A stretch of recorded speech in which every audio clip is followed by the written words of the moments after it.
Hi, നമുക്കിന്ന് വളരെ പെട്ടെന്ന് തയ്യാറാക്കാൻ പറ്റുന്ന ഒരു പ്രഷർ കുക്കർ ബിരിയാണിയുടെ റെസിപ്പി നോക്കാം. ഞാൻ ഇന്നിവിടെ ചെയ്യുന്നത് മുട്ട കൊണ്ടുള്ള ബിരിയാണിയാണ്.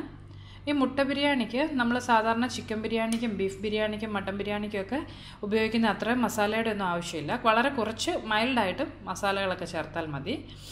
ഇവിടെ ഞാൻ ഈ ബിരിയാണി ഉണ്ടാക്കുന്നതിന് വേണ്ടി 1 കപ്പ് ബസ്മതി അരിയാണ് എടുത്തിട്ടുള്ളത്.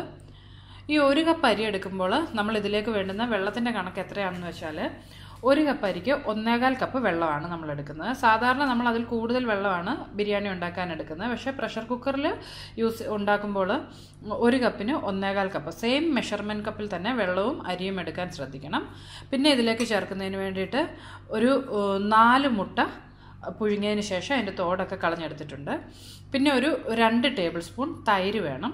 വലിയ പുളിയില്ലാത്ത തൈരാണ് ഞാനിവിടെ യൂസ് ചെയ്യുന്നത്. പിന്നെ ഇതിലേക്ക് ചേർക്കുന്നതിന് വേണ്ടിയിട്ട് ഞാനൊരു 1/2 ടീസ്പൂൺ മഞ്ഞൾപ്പൊടി, ഒരു 2 ടേബിൾ സ്പൂൺ മല്ലിപ്പൊടി, പിന്നെ ഒരു 1/2 ടീസ്പൂൺ ഗരം മസാല, 1.5 ടീസ്പൂൺ മുളക് പൊടി, ഇത്രയാണ് എടുത്തിട്ടുള്ളത്.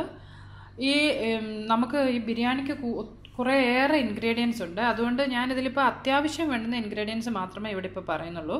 ബാക്കിയെല്ലാം നമ്മൾ ആ ബിരിയാണി ഉണ്ടാക്കുന്ന കൂട്ടത്തിൽ അങ്ങ് പറഞ്ഞുകൊണ്ട് ചേർക്കാം.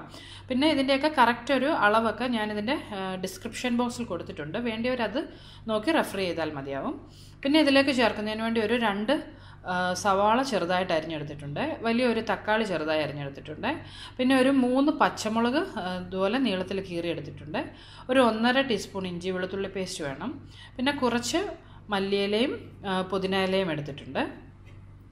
പിന്നെ ഇതിലേക്ക് ചേർക്കുന്നതിനുള്ള ഹോൾ സ്പൈസസ് ആയിട്ട് ഞാനിവിടെ ഒരു പീസ് കറുവ, പിന്നെ ഒരു തക്കോലം, ഒരു ചെറിയ പീസ് ജാതിപത്രി, പിന്നെ ഒരു 3 ഏലക്ക, 3 ഗ്രാമ്പു, ഒരു 1/4 ടീസ്പൂൺ വെച്ച് നല്ല ജീരകവും അതുപോലെ സാജീരകവും എടുത്തിട്ടുണ്ട്.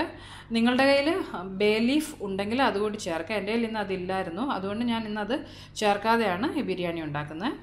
പിന്നെ നമുക്ക് ഗാർണിഷിങ്ങിന് വേണ്ടുന്ന സാധനങ്ങളും ആവശ്യത്തിന് എണ്ണയും ഉപ്പും കുറച്ച് നെയ്യും വേണം. അപ്പോൾ നമുക്കിതെങ്ങനെയാണ് ഉണ്ടാക്കുന്നതെന്ന് നോക്കാം. ആദ്യം തന്നെ നമ്മൾ എടുത്തു വെച്ചിട്ടുള്ള മുട്ടകളിലേക്ക് കുറച്ച് മസാല നമുക്കൊന്ന് തേച്ച് പിടിപ്പിക്കണം.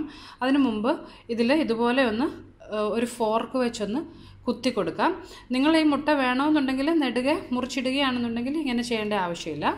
ഞാനിപ്പോൾ ഈ എല്ലാ ഭാഗത്തും ഇതുപോലെ ഒന്ന് ഫോർക്ക് വെച്ച് കുത്തുകയാണ്. എന്താണെന്ന് വെച്ചാൽ നമ്മളിതിലേക്ക് ചേർക്കുന്ന ആ എരിവും അതുപോലെ ഉപ്പുമൊക്കെ അകത്തേക്കൊന്ന് പോയി കിട്ടുന്നതിന് വേണ്ടിയാണത്. അതിനുശേഷം ഇതിലേക്ക് ഒരു അല്പം മുളക് പൊടി, മഞ്ഞൾപ്പൊടി, അതുപോലെ ഗരം മസാലയും നമുക്കൊന്ന് ചേർത്ത് കൊടുക്കാം.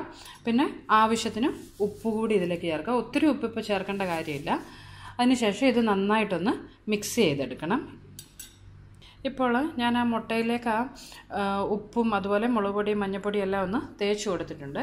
ഇനി ഇതൊരു 10 മിനിറ്റ് നമ്മൾ ബാക്കി കാര്യങ്ങളൊക്കെ തയ്യാറാക്കുന്ന സമയം ഇതിലേക്ക് ഈ മുട്ടയിലേക്ക് ഈ ഉപ്പും മുളകും ഒക്കെ ഒന്ന് പിടിക്കുന്നതിന് വേണ്ടി നമുക്ക് മാറ്റി വയ്ക്കാം. അതിനുശേഷം ഞാനിവിടെ അടുപ്പത്ത് നമ്മൾ ഏത് കുക്കറിലാണോ ഈ ബിരിയാണി ഉണ്ടാക്കുന്നതെന്ന് ആ കുക്കർ ഇപ്പോൾ ഇവിടെ ഞാൻ വെച്ച് കൊടുത്തിട്ടുണ്ട്. കുറച്ച് വായുവട്ടമുള്ള കുക്കർ എടുക്കുകയാണെന്നുണ്ടെങ്കിൽ അതായിരിക്കും നല്ലത്. അതിലേക്ക് ഞാൻ ഒരല്പം എണ്ണ ഇപ്പോൾ ഒഴിച്ചു കൊടുത്തിട്ടുണ്ട്. നമുക്ക് ആദ്യം ഗാർണിഷിങ്ങിന് വേണ്ടുന്ന സാധനങ്ങളെല്ലാം ഒന്ന് വറുത്ത് കോരാം. ഇവിടെ കുട്ടികൾക്കൊക്കെ കാഷ്യൂനട്ട് വലിയ താല്പര്യം ഇല്ലാത്തതുകൊണ്ട് ഞാനിന്ന് അത് ഇടുന്നില്ല. നിങ്ങൾക്ക് കാഷ്യൂനട്ട് ഇഷ്ടമുള്ളവർക്ക് കാഷ്യൂനട്ടും ഇതിലേക്ക് ഇട്ട് വറുത്തെടുക്കാം. ഞാനിവിടെ ഇപ്പോൾ കുറച്ച് ഉണക്ക മുന്തിരി മാത്രമേ ഒന്ന് ഫ്രൈ ചെയ്തെടുക്കുന്നുള്ളൂ. ഇതിപ്പോൾ ആയിട്ടുണ്ട്. ഇതിന് ഈ എണ്ണയിൽ നിന്ന് കോരി മാറ്റിയതിന് ശേഷം നമുക്ക് സവാള കൂടി ഒന്ന് വറുത്തെടുക്കണം. അതിനുവേണ്ടി ഞാനിവിടെ 2 ചെറിയ സവാള നീളത്തിൽ അരിഞ്ഞെടുത്തിട്ടുണ്ട്. ഇത് നമുക്കൊന്ന് ഈ എണ്ണയിൽ വറുത്തെടുക്കാം. കനം കുറച്ച് അരിയാൻ പ്രത്യേകം ശ്രദ്ധിക്കണം. ഉള്ളിയൊക്കെ ഇതിൽ നിന്ന് കോരി മാറ്റിയിട്ടുണ്ട്. ഇനി നമ്മൾ ആദ്യം മുളകും ഉപ്പും ഒക്കെ തേച്ച് വെച്ചിട്ടുള്ള ആ മുട്ട ഇതിലേക്കൊന്നിട്ട് ഫ്രൈ ചെയ്തെടുക്കാം. അടുപ്പിൽ തീരെ കുറച്ചുകൊണ്ട് വേണം ഇതിട്ട് കൊടുക്കാൻ. ഇല്ലെങ്കിൽ പെട്ടെന്ന് ചിലപ്പോൾ ഇത് ഹൈ ഫ്ലെയിമിൽ വെച്ചുകൊണ്ട് ചെയ്യുകയാണെന്നുണ്ടെങ്കിൽ ഇത് നമ്മുടെ മുഖത്തേക്ക് ചിലപ്പോൾ എണ്ണ തെറിക്കാൻ ചാൻസ് ഉണ്ട്. ഇതിനെ ഒരു 1-2 മിനിറ്റ് ഇതുപോലെ നമുക്കൊന്ന് തിരിച്ചും മറിച്ചും ഇട്ട് ഒന്ന് ഫ്രൈ ചെയ്തെടുക്കണം. ഇപ്പോൾ ഏകദേശം ഒരു 1-2 മിനിറ്റോളം ഞാൻ മുട്ട ഒരു മീഡിയം ഫ്ലെയിമിൽ ഒന്ന് ഫ്രൈ ചെയ്തെടുത്തിട്ടുണ്ട്. ഇങ്ങനെ ചെയ്യുന്ന ഇതിനൊരു നല്ല ടേസ്റ്റും ആയിരിക്കും. അതുപോലെ നമ്മൾ പിന്നെ പ്രഷർ കുക്കർ അടച്ചു വെച്ച് വേവിക്കുമ്പോൾ ഈ മുട്ട പൊട്ടി വിണ്ട് കീറിയൊന്നും പോകത്തുമില്ല. ഇതിപ്പോൾ ആയിട്ടുണ്ട്. നമുക്കിനി ഇത് അടുപ്പിൽ നിന്ന് ഈ പാനിൽ നിന്ന് കോരി മാറ്റാം. ഇപ്പോൾ ഞാൻ ആ മുട്ട ഇതിൽ നിന്ന് കോരി മാറ്റിയിട്ടുണ്ട്. നമ്മുടെ പ്രഷർ കുക്കറിൽ ഇപ്പോൾ കുറച്ച് എണ്ണയുണ്ട്. ഇതിലേക്ക് ഒരു ടേബിൾ സ്പൂൺ നെയ്യ് കൂടി ചേർത്ത് കൊടുക്കാം. നെയ്യ് കൂടുതൽ വേണമെന്നുള്ളവർക്ക് ഒരു 1.5 ടേബിൾ സ്പൂൺ വരെ നെയ്യ് ചേർത്ത് കൊടുക്കാവുന്നതാണ്. നെയ്യ് ചൂടായി വന്നതിന് ശേഷം അതിലേക്ക് നമ്മൾ ആ എടുത്തു വെച്ചിട്ടുള്ള ഹോൾ സ്പൈസസ് ഒന്ന് ചേർത്ത് കൊടുക്കാം.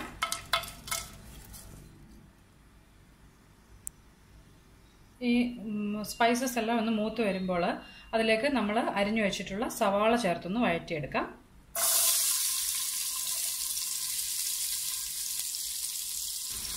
നമ്മുടെ സവാള ഒന്ന് വഴന്നു വരുന്ന സമയം കൊണ്ട് നമുക്ക് ആ എടുത്തു വെച്ചിട്ടുള്ള അരി ഒന്ന് കഴുകി ആ വെള്ളം ഒന്ന് ഊറ്റിയെടുക്കാം.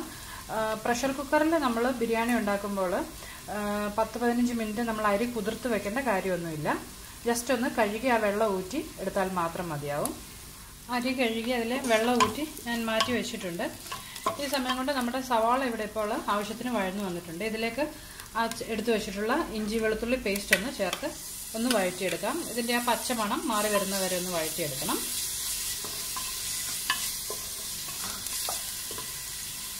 അതിനുശേഷം നമുക്കിതിലേക്ക് ആ എടുത്തു വെച്ചിട്ടുള്ള തക്കാളി അരിഞ്ഞതുകൂടി ചേർത്തൊന്ന് വഴറ്റിയെടുക്കണം. ഈ തക്കാളി പെട്ടെന്ന് വഴന്ന് കിട്ടുന്നതിന് ഈ നമ്മുടെ പ്രഷർ കുക്കർ മറ്റൊരു മൂടി കൊണ്ടൊന്ന് അടച്ചു വെച്ചാൽ മതിയാവും. ഇതിൽ ഇപ്പോൾ വെയിറ്റ് ഇട്ട് നമ്മൾ അടച്ചു വെക്കരുത്. വെയിറ്റ് ഇല്ലാതെ ജസ്റ്റ് അതിൻ്റെ ആ മൂടി വെച്ചൊന്ന് അടച്ചു വെച്ച് ഒരു 2 മിനിറ്റ് കുക്ക് ചെയ്താൽ മതി. ഇപ്പോൾ നമ്മുടെ തക്കാളി ആവശ്യത്തിന് വഴന്നു വന്നിട്ടുണ്ട്. ഇനി ഇതിലേക്ക് നമ്മൾ എടുത്തു വെച്ചിട്ടുള്ള പൊടികളൊന്ന് ചേർത്ത് കൊടുക്കാം. ഈ പൊടികൾ ചേർക്കുമ്പോൾ അടുപ്പിൽ തീ ഏറ്റവും കുറച്ചുകൊണ്ട് വേണം ഇത് ചേർത്ത് കൊടുക്കാൻ. അതുപോലെ നിങ്ങളുടെ കയ്യിൽ ബിരിയാണി മസാല ഉണ്ടെങ്കിൽ ഈ മല്ലിപ്പൊടി ഒന്നും ചേർക്കേണ്ട കാര്യമില്ല. കുറച്ച് മുളക് പൊടിയും മഞ്ഞൾപ്പൊടിയും ചേർത്തതിന് ശേഷം ആ ബിരിയാണി മസാല ചേർത്ത് കൊടുത്താലും മതിയാവും.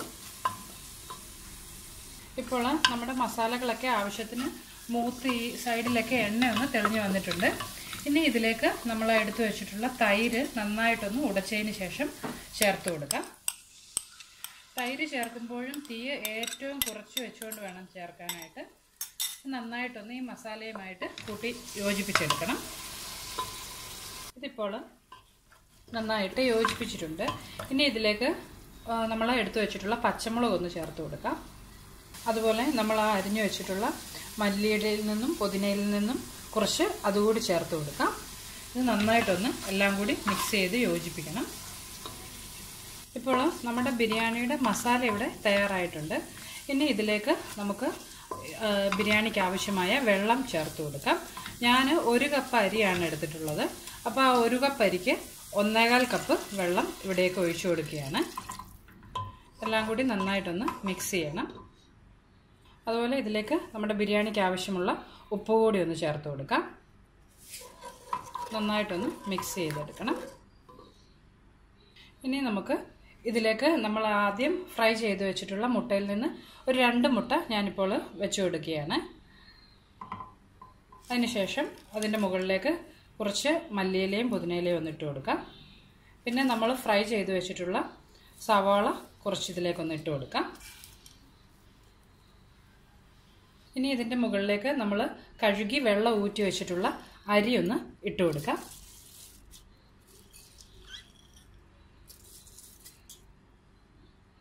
ഇപ്പോൾ ഞാനിതിലേക്ക് ആ അരി എല്ലായിടത്തോട്ടുമായിട്ടൊന്ന് ഇട്ട് കൊടുത്തിട്ടുണ്ട്. നന്നായിട്ടൊന്ന് സ്പ്രെഡ് ചെയ്ത് ഇടാൻ പ്രത്യേകം ശ്രദ്ധിക്കണം. അതിനുശേഷം ഇതിൻ്റെ മുകളിലേക്ക് വീണ്ടും നമുക്ക് ഒരിക്കൽ കൂടി ബാക്കിയുള്ള ആ 2 മുട്ടയും അതുപോലെ വറുത്ത സവാളയും മല്ലിയിലയും പുതിനയിലയും ഒന്ന് ഇട്ട് കൊടുക്കാം. അവസാനമായി ഇതിൻ്റെ മുകളിലേക്ക് ഒരു അല്പം ഗരം മസാല കൂടി ഒന്ന് വിതറി കൊടുക്കാം. ഇനി നമുക്ക് ഈ പ്രഷർ കുക്കർ അടച്ചു വെച്ച് മീഡിയം ടു ഹൈ ഫ്ലെയിമിൽ ഒരു വിസിൽ അടിക്കുന്നത് വരെ വെയിറ്റ് ചെയ്യാം. ഒരു വിസിൽ അടിച്ച ഉടനെ ഇത് ഓഫ് ചെയ്യരുത്. ഒരു വിസിൽ അടിച്ചതിന് ശേഷം അടുത്ത വിസിൽ വരുന്നതിന് തൊട്ട് മുമ്പ് വേണം ഇത് ഓഫ് ചെയ്യാനായിട്ട്. ഇപ്പോൾ പ്രഷർ കുക്കറിൻ്റെ ആ പ്രഷർ ഫുള്ള് പോയതിന് ശേഷം ഞാൻ അതിൻ്റെ അടപ്പ് മാറ്റിയിട്ടുണ്ട്. നോക്കിയാൽ കാണാം ഇതിപ്പോൾ നന്നായിട്ട് വെന്ത് വന്നിട്ടുണ്ട്. ആവശ്യത്തിന് ഇതെല്ലാം കറക്റ്റായിട്ട് വെന്ത് കിട്ടിയിട്ടുണ്ട്. ഇനി നിങ്ങൾ ഇത് കറക്റ്റ് ആ ഒരു വിസിലും പിന്നെ അതുപോലെ രണ്ടാമത്തെ വിസിൽ വരുന്നതിന് തൊട്ട് മുമ്പ് വേണം ഇത് ഓഫ് ചെയ്യാനായിട്ട്. അതിനുശേഷം പ്രഷർ കുക്കറിൻ്റെ പ്രഷർ കംപ്ലീറ്റ് പോയതിന് ശേഷം മാത്രമേ ഇത് ഓപ്പൺ ചെയ്യാവുള്ളൂ. ഇൻ കേസ് നിങ്ങളുടെ ചോറ് വെന്തിട്ടില്ല എന്നുണ്ടെങ്കിൽ ചില ബസ്മതി അരിക്ക് വേവ് കൂടുതലായിരിക്കും. അങ്ങനെയുള്ളപ്പോൾ ഒരല്പം വെള്ളം, ഒരു 1/4 കപ്പ് വെള്ളം കൂടി ഒഴിച്ചതിന് ശേഷം ഒരു വിസിലും കൂടെ ഹൈ ഫ്ലെയിമിലൊന്ന് വന്നതിന് ശേഷം നമുക്കിത് ഓപ്പൺ ചെയ്യാവുന്നതാണ്. ഇപ്പോൾ ഇത് റെഡി ആയിട്ടുണ്ട്. ഇനി ഞാനിതൊരു പ്ലേറ്റിലേക്കൊന്ന് മാറ്റി കാണിക്കാം. ഇപ്പോൾ ഞാനതൊരു പ്ലേറ്റിലേക്ക് മാറ്റിയിട്ടുണ്ട്. അതിനുശേഷം നമ്മൾ ആദ്യം വറുത്ത് വെച്ചിരുന്ന ഉണക്ക മുന്തിരിങ്ങ കൂടി ഇതിലേക്കൊന്ന് ചേർത്ത് കൊടുത്തിട്ടുണ്ട്. നോക്കിയാൽ കാണാം നല്ല ടേസ്റ്റി ആയിട്ടുള്ള ബിരിയാണി ഇപ്പോൾ റെഡി ആയിട്ടുണ്ട്. വളരെ പെട്ടെന്ന് തന്നെ നമുക്ക് ചെയ്തെടുക്കാവുന്ന ഒരു റെസിപ്പിയാണിത്. അതുപോലെ നമുക്ക് കൂടുതൽ പാത്രങ്ങളൊന്നും യൂസ് ചെയ്യേണ്ടി വരുന്നില്ല. ഒറ്റയൊരു പ്രഷർ കുക്കറിൽ തന്നെയാണ് നമ്മളിതെല്ലാം ചെയ്തത്. അപ്പോൾ എല്ലാവരും ഇതൊന്ന് ട്രൈ ചെയ്ത് നോക്കുക. നിങ്ങൾക്ക് തീർച്ചയായിട്ടും ഈ റെസിപ്പി ഇഷ്ടപ്പെടും. ഇത് ട്രൈ ചെയ്ത് നിങ്ങൾക്ക് ഇഷ്ടപ്പെടുകയാണെന്നുണ്ടെങ്കിൽ നിങ്ങൾ മറക്കാതെ എൻ്റെ യൂട്യൂബ് ചാനൽ സബ്സ്ക്രൈബ് ചെയ്യുക. അതുപോലെ എൻ്റെ സബ്സ്ക്രൈബ് ചെയ്തതിന് ശേഷം ആ ബെല്ലൈക്കോൺ പ്രസ് ചെയ്യുകയാണെന്നുണ്ടെങ്കിൽ നിങ്ങൾക്ക് എൻ്റെ പുതിയ വീഡിയോസൊക്കെ കിട്ടുന്നതായിരിക്കും. അപ്പം നമുക്ക് ഇതുപോലെ ഈസി ആയിട്ടുള്ള മറ്റൊരു റെസിപ്പിയുമായിട്ട് വീണ്ടും കാണാം. ബൈ.